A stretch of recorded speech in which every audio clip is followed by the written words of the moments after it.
Tidak hanya untuk mereka yang bekerja di perusahaan, setiap individu yang ingin berkembang harus memiliki perencanaan karir untuk masa depan. Setiap individu pasti memiliki perencanaan yang berbeda, tergantung pada tujuan hidupnya.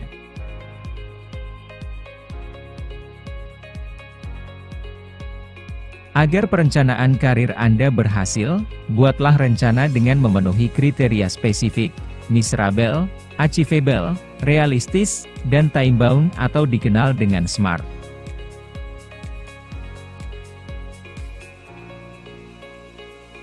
Maksudnya di sini adalah setiap tujuan harus spesifik, bisa dicapai, realistis, dan memiliki tenggat waktu untuk mencapainya.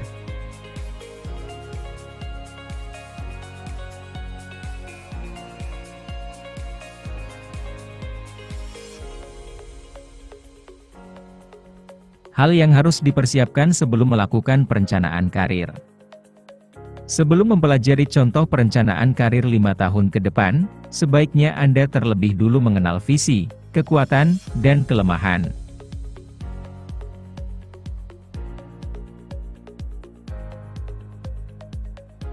Kemudian menganalisis keterampilan dan pencapaian, ataupun hal lainnya tentang diri Anda.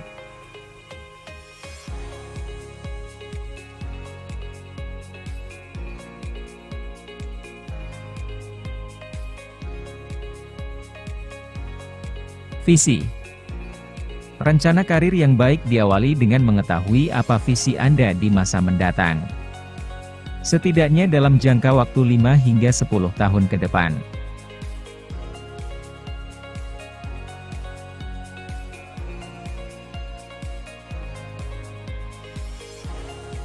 Untuk mengetahuinya, Anda dapat menanyakan pada diri Anda, atau membayangkan apa yang terjadi pada Anda, setidaknya dalam 2 atau 3 tahun terakhir.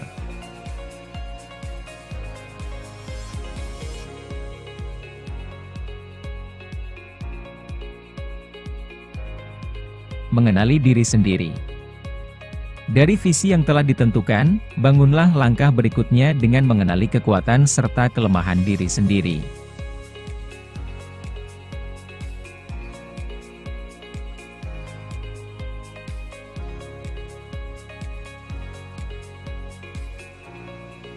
Mintalah pendapat dari beberapa teman dekat untuk memberikan penilaian, agar lebih objektif.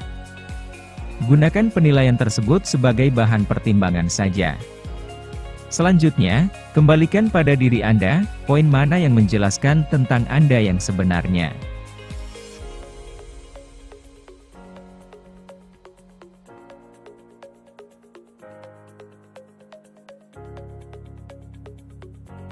Tinjau kembali pencapaian Anda.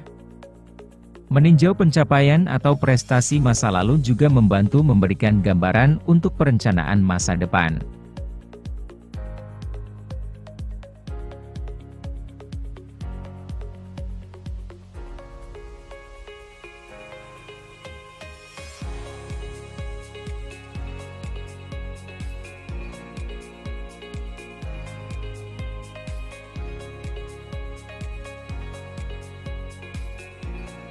Dari hasil review tersebut, Anda dapat mengenal kondisi diri Anda dan mengetahui apa yang membuat Anda merasa bahagia, serta bangga.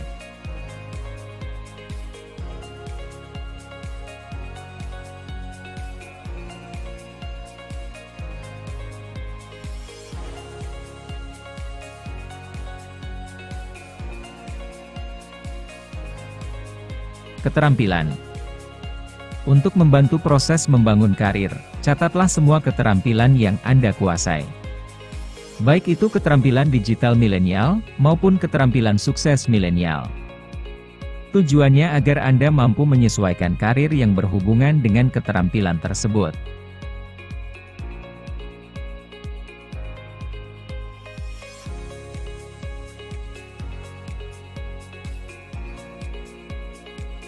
Passion. Jangan lupa untuk mengenali apa passion Anda. Passion akan membuat Anda bahagia menjalani pekerjaan tersebut, meski harus mengorbankan uang, waktu hingga tenaga. Kepuasan dan rasa bahagia ini pastinya tidak dapat digantikan dengan apapun.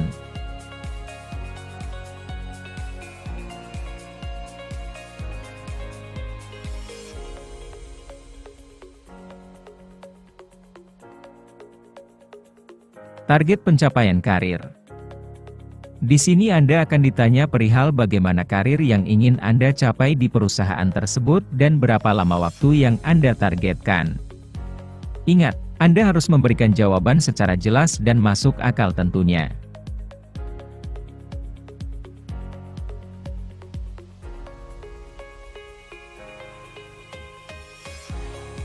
Menjelaskan konsep dan langkah yang akan diambil. Anda juga diminta untuk menjelaskan konsep kerja disertai langkah perencanaan karir yang akan diambil.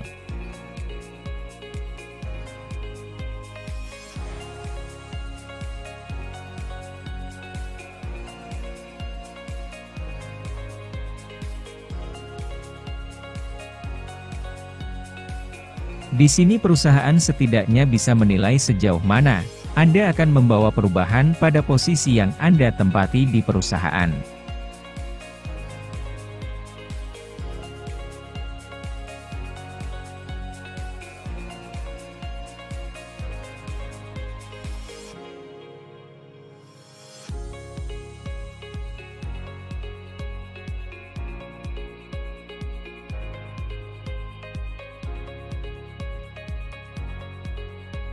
Menunjukkan komitmen. Setiap perusahaan pastinya ingin memiliki karyawan yang berkomitmen. Tidak hanya terhadap dirinya sendiri, tetapi juga untuk perusahaan.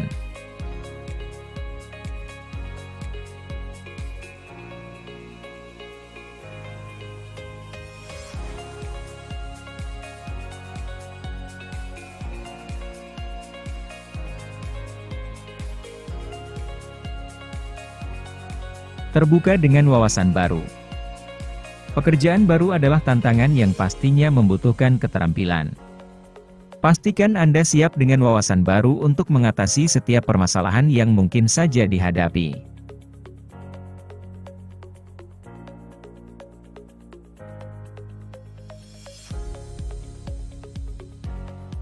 Sampaikan juga bahwa Anda akan selalu terbuka menerima tantangan saat bekerja dan bersedia mencari solusi jika menemui permasalahan.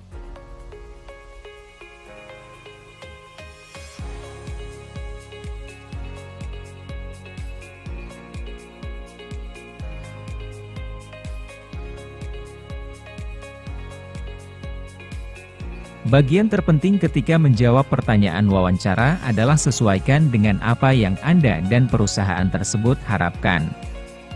Demikian penjelasan singkat mengenai perencanaan karir yang baik.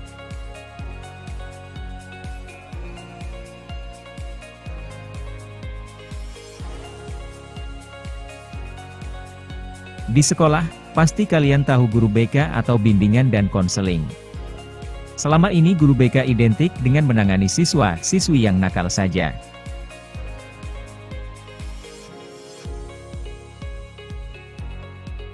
Perlu diketahui bahwa bimbingan dan konseling mencakup luas jenis layanan, salah satunya adalah layanan informasi. Di sekolah SMK, siswa-siswi SMK akan mendapatkan layanan informasi tentang karir atau biasanya guru BK akan melakukan bimbingan karir.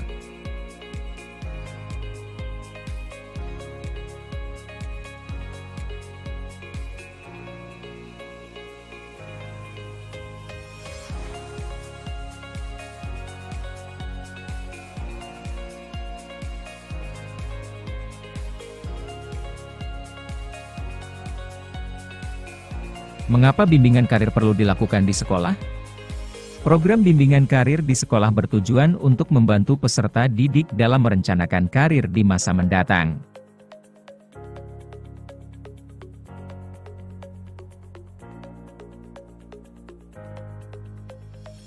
Agar karir yang dipilih sesuai dengan bakat minat dan nilai-nilai yang dijunjung tinggi. Jika orang memperoleh karir yang tepat maka hidup orang akhirnya akan bahagia.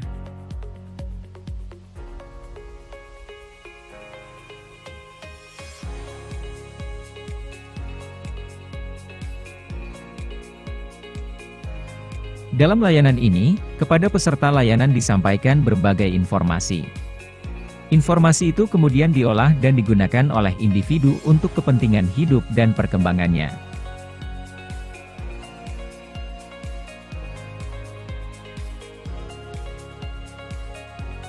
Dalam menjalani kehidupannya, juga perkembangan dirinya, seseorang memerlukan berbagai informasi, baik untuk keperluan kehidupannya sehari-hari sekarang maupun untuk perencanaan kehidupannya ke depan.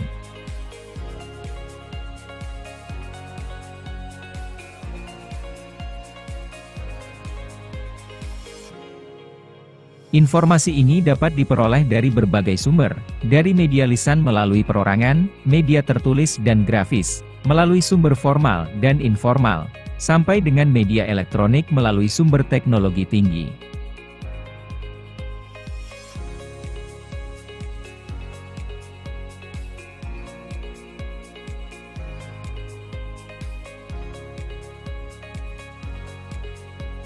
Di ruang lingkup sekolah, pastinya kalian akan mendapatkan informasi berupa informasi pendidikan, sosial, rencana masa depan atau karir.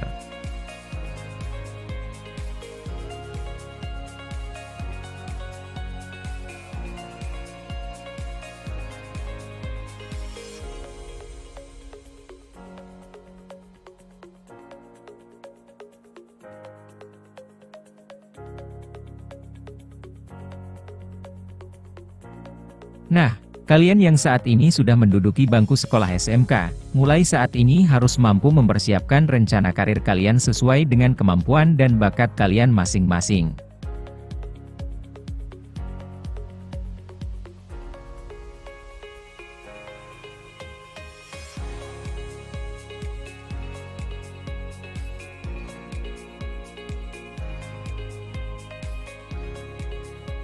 Karena di SMK terdapat beberapa jurusan yang mempraktekkan kerja secara nyata di lapangan, maupun di dunia industri.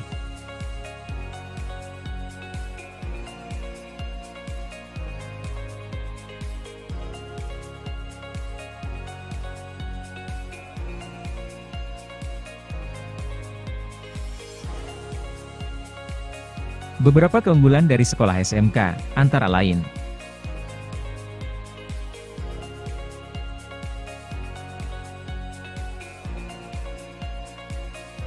menguasai keahlian kejurusan pelajar SMK, memiliki kemampuan di bidang yang diminatinya. Ketika Anda masuk dan mendaftar di sekolah SMK negeri, atau swasta, wajib memilih jurusan untuk Anda ambil.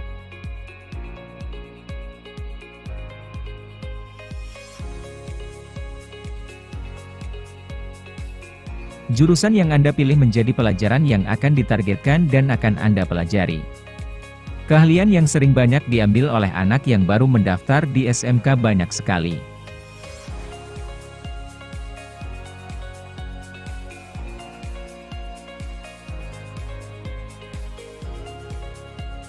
Jurusan tersebut seperti teknik komputer dan jaringan, teknik kendaraan ringan, teknik akuntansi, dan lain-lain.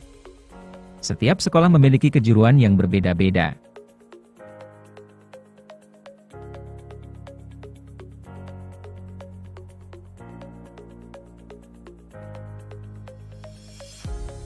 Bila Anda mencari sekolah SMK, sebaiknya Anda memilih sekolah yang memiliki jurusan yang sedang Anda minati.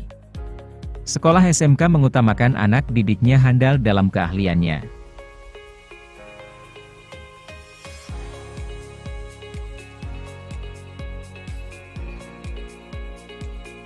Guru yang akan mendidik Anda di SMK lebih mengutamakan pelajaran jurusan daripada pelajaran lain.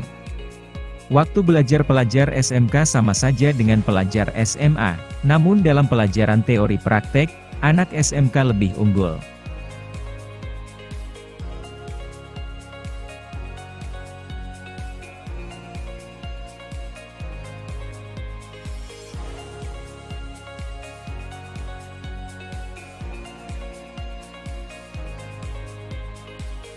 Pelajaran praktek lebih diutamakan. Pelajar SMK lebih mengutamakan teori praktek daripada tulis. Hal tersebut karena anak SMK ditargetkan dalam pelajaran kejurusan yang memang harus banyak dipelajari dalam teori praktek.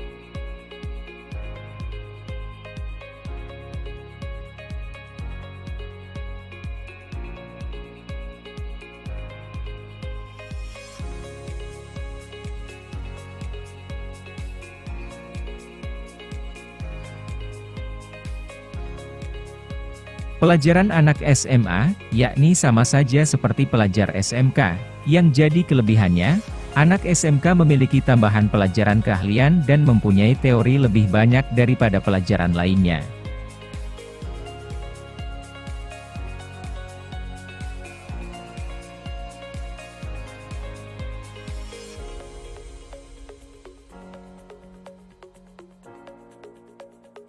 Teori praktek anak SMK berbeda-beda di setiap jurusan yang diambilnya.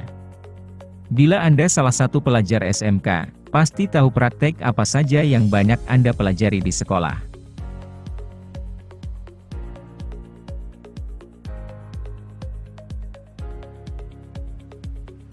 Tidak semua pelajaran kejuruan selalu praktek. Teori yang diterangkan oleh guru kejuruan juga tidak akan luput dari teori tulis.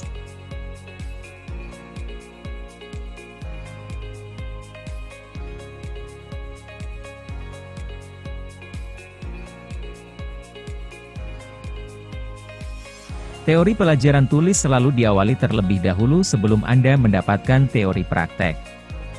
Hal tersebut dikarenakan Anda harus mengetahui tahap-tahapnya sebelum Anda terjun ke teori praktek.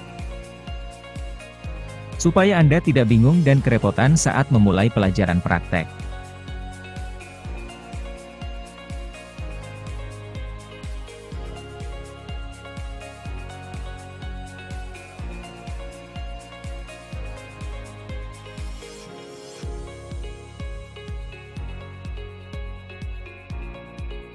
Merasakan praktek kerja langsung.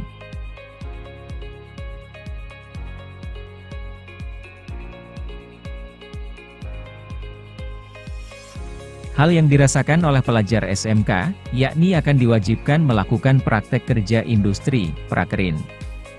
Praktek ini memang harus dikerjakan apabila ingin lulus dengan nilai yang bagus.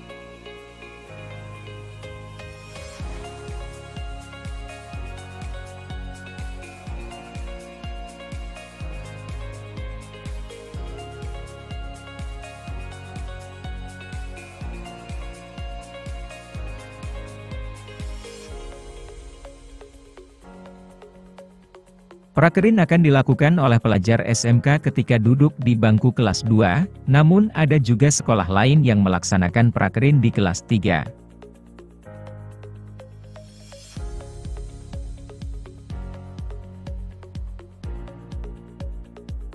Prakerin sangat penting bagi pelajar SMK.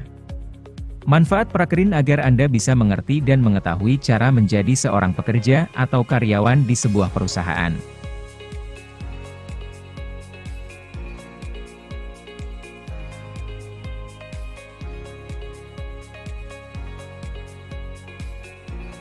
Oleh karena itu, bagi anak lulusan SMK bisa lebih mudah untuk mencari pekerjaan, karena SMK sangat diunggulkan untuk siap bekerja.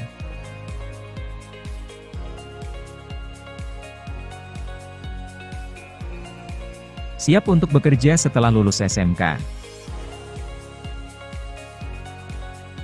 Kelebihan lain dari anak lulusan SMK yaitu siap untuk bekerja. Anak SMK bisa bekerja dengan cepat dari skill yang dimilikinya, sejak duduk di bangku sekolah.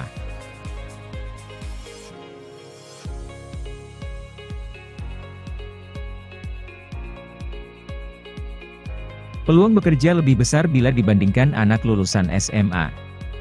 Dari segi keahlian tentu saja SMK lebih ahli dalam mencari pekerjaan. Itu sebabnya banyak lulusan SMK yang langsung bekerja.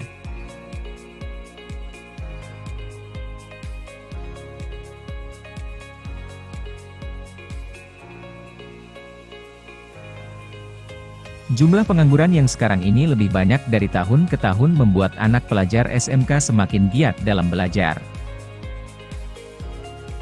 Bagi pelajar SMP yang tamat dari sekolah, banyak yang lebih memilih untuk mendaftar di sekolah SMK, karena mereka punya keinginan untuk langsung bekerja setelah lulus nanti tanpa harus menganggur lama-lama.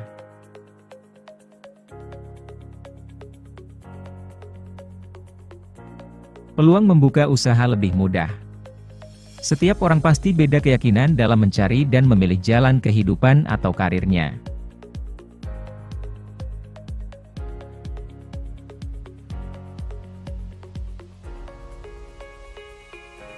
Bagi pelajar SMK di zaman sekarang, banyak yang berpendapat bahwa mereka lebih memilih untuk membuka usaha sendiri daripada bekerja kepada orang lain.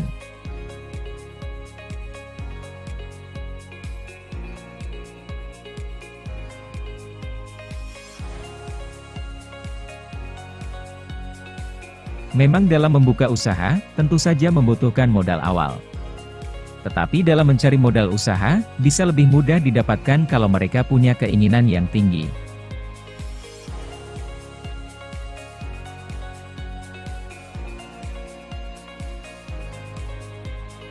Tidak perlu harus punya ijazah sarjana dalam membuka usaha. Anak lulusan SMK yang punya pemikiran maju, pasti bisa membuka usaha sendiri.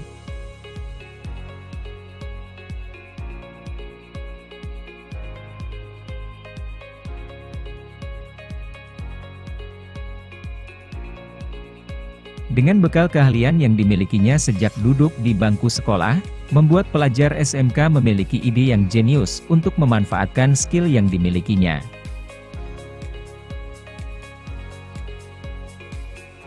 Jadi untuk kalian siswa-siswi SMK, gunakan waktu sebaik-baiknya untuk belajar lebih dalam jurusan yang kalian jalani, agar ketika sudah lulus nanti, sudah memiliki skill yang cukup untuk langsung menggapai karir yang diinginkan.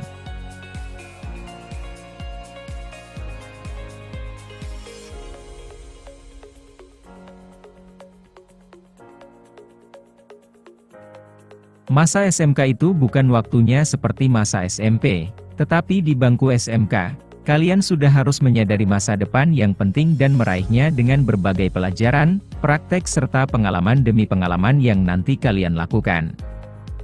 Jadikan diri kalian untuk lebih dewasa serta mampu memimpin diri sendiri, bagaimana dapat merancang konsep masa depan yang baik untuk diri kalian sendiri, karena kesuksesan itu ada di tangan kalian sendiri. Nah, jika kalian masih bingung tentang rencana karir kalian, coba konseling ke guru BK kalian di sekolah agar mendapatkan jawaban yang tepat sesuai pilihan kalian sendiri. Karena guru BK juga pastinya akan senang menanggapinya dan pastinya mendukung untuk kesuksesan kalian. Dengan begitu, kalian akan mendapatkan informasi yang lebih secara langsung dan mendapatkan arahan yang terarah.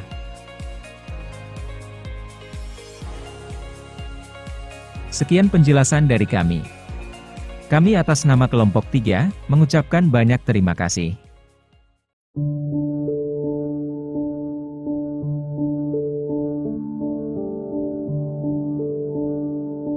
Saya tidak pernah tidak bekerja loh. Kalau orang pernah tanya sama saya, Pak Habibie, kok bisa begitu? Mentalitas apa itu? Saya mentalitas sepeda. Kalau Anda naik sepeda, Anda berhenti, Anda jatuh. Jadi kalau saya berhenti bekerja, saya mati. Umur 80. Kalau ditanya Habibie umur berapa? 90 kurang 10. Tapi jiwanya 17 tahun. Tidak ada bedanya. Saya umur 80 tahun. Kenapa? Karena alasan-alasan tadi yang saya berikan. Itu motivasinya. Yang penting motivasi deh. Semangat saya itu datang atas keyakinan dan kesadaran bahwa saya ini manusia. Produk dari masyarakat di mana saya hidup. Karena saya dan keluarga saya dulu dan sekarang dan masa depan agar ada bagian terpadu dari masyarakat ini. Kalau masyarakat ini makmur, ya keluarga saya ikut makmur. Karena itu saya terus tidak mau berhenti. Saya bilang, tidak ada gunanya Anda IQ-nya tinggi, tapi pemalas. Tidak memiliki disiplin, forget it. Yang penting adalah Anda sehat, mau berkorban untuk masa depan yang lebih cerah. Dan Anda konsisten, bekerja keras, berdisiplin. Saya bersyukur. Sejak saya lahir sampai sekarang, saya mampu membuat sinergi positif antara elemen agama, budaya, dan pengertian ilmu pengetahuan dan teknologi. Saya bersyukur bisa menyelesaikan semua masalah-masalah yang saya hadapi. Masalah dengan halal. Dan terasa orang sekitarnya ikut menikmatinya. Itu filsafat yang diberikan oleh ayah saya. jadilah mata air yang jernih, yang memberikan kehidupan kepada sekitarmu.